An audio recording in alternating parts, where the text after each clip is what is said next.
কি হয় মুখখন থেপেচা যে মুখখন কিয় থেপেচা কি থাইলেণ্ডৰ ফালৰ পৰা আহিছে বুলি তুমি ধাৰণা কৰা নেকি মচুন্দৰী বেচিকেলি ক'ৰ হ'ব পাৰে বাৰু ইউএছৰ হ'ব পাৰে নে অসমৰ হ'ব পাৰে তোমাৰ ধাৰণা কি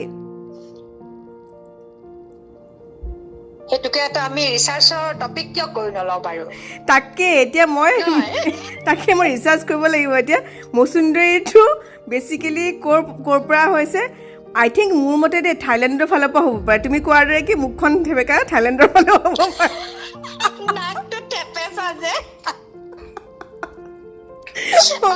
এতিয়া কথা পাই নাথাকো 9:30 বাজিল মই মাংস কেতিয়া খাম দেউতা খাব হ'ব ঠিক আছে মই ৰাতিকে কথা পাতিম এতিয়া ৰিচাৰ্চ এটা কৰিব পৰা যায় মিডিয়া চিটিয়া আহি যাওক মচুন্দৰী ক'ত পালে কেনেকৈ পালে ক'ৰ পৰা আহিলে নহয় জানো আমি ৰিচাৰ্চ কৰি থাকো এইখিনি সময় তাৰপিছত মাতিব লাগিব মিডিয়া মাতি পেলাই সেইখিনি আমি ডিসকাস কৰিম আৰু মেইন মানুহ কিন্তু মই দে ইয়াৰ মানে কি বুলি কয় উত্থাপন কৰা নে কি বুলি কয়